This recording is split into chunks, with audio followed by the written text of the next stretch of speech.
Over the last lectures, we had a super detailed look at all the theory behind React, what it's doing behind the scenes, how it is creating component, the life cycle, and that's important, of course, how we may use this theoretical background, this concept behind React to optimize React apps.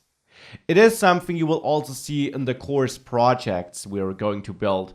That, of course, makes it then even easier to understand, to see when to use a lifecycle, how to reach out to the web from component did mount, and where to use a pure component, for example. Still, this should be a first idea. And there are more things you will see throughout the course projects, which I want to introduce right now. And one thing is something I did mention earlier. You learned that our components typically have a wrapping element, that you must not have multiple elements sit next to each other on a root level inside your render method, or to be precise, inside the return statement of your render method. This is a restriction of React. It's kind of loosened with React 16 though. For example, in %JS, we have no issue returning person this array. We just return an array here, keep this in mind.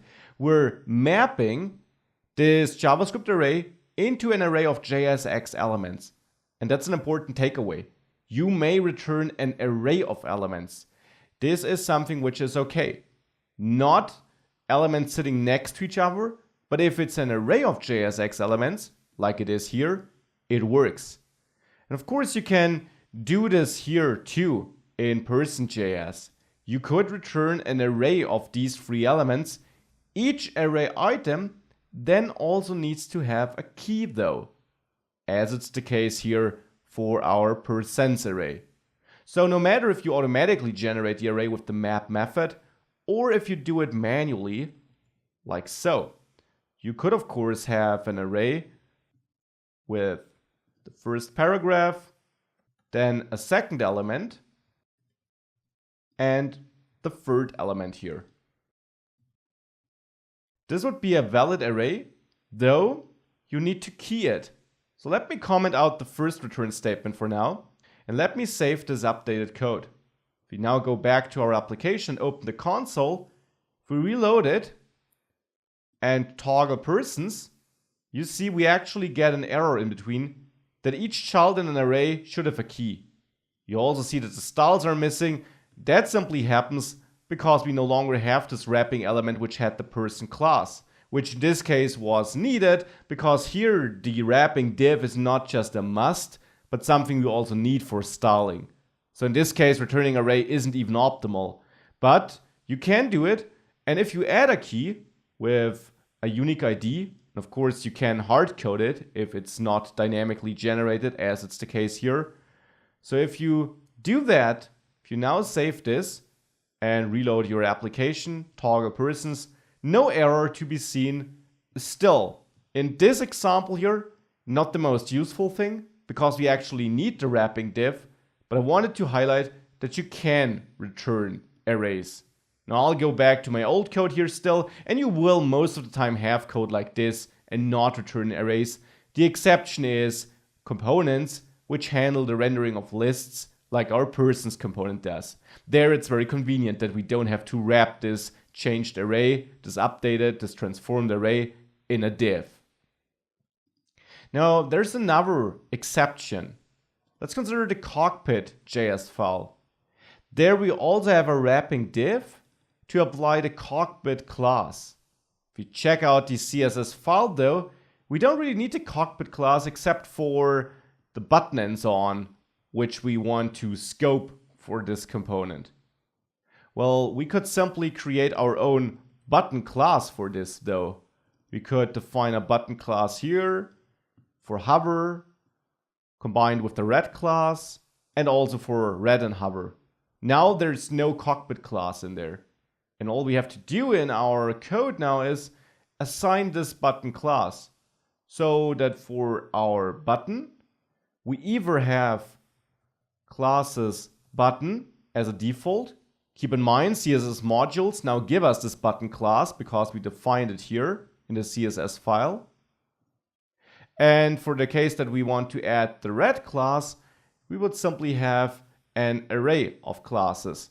So classes red, but prior to that, also classes button. And then in the end, we just join it with a white space.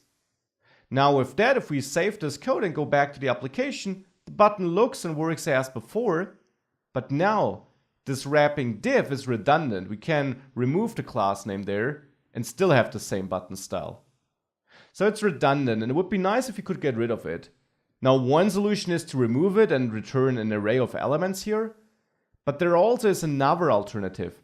We can create a higher order component for that. So I'll go into source and I'll create a new folder which I'll name HOC for higher order components. Higher order components are absolutely normal React components. They have one specialty though. They are not representational, but they wrap other components to add a certain functionality. For example, we can create an aux component for auxiliary. And this component will have one single task. It will be a function, aux, which gets props and which returns some JSX. It obviously needs to import React because again, it's just a normal component. In there though, all I want to do is I want to output props children wrapped in curly braces. Or we don't even need to do that. We can just return props children like that. And now export a default, the aux function. This component might look useless because all it does is returning what's passed between the opening and closing tag. This, however, is huge because we can now use this aux component in the cockpit component here.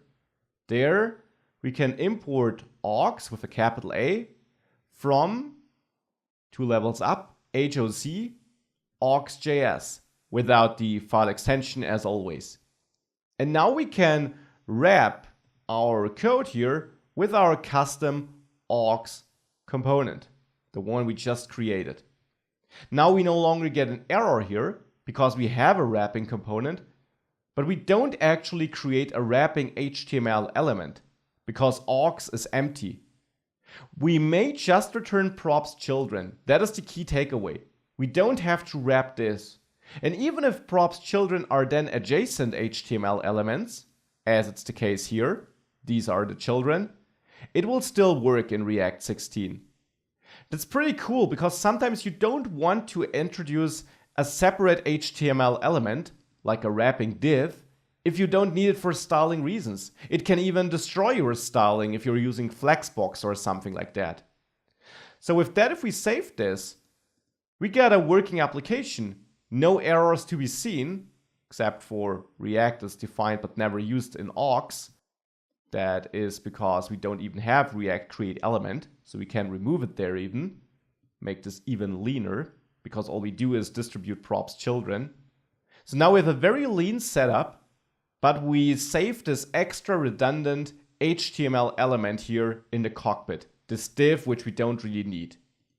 This is something I wanted to bring to your attention, that you can return arrays like in persons, and that you can return props children like in aux. And even though these might be adjacent, React is fine with that, React 16 at least. Something you have to keep in mind, and something which allows you to save that unnecessary div element we had to use prior to this solution here.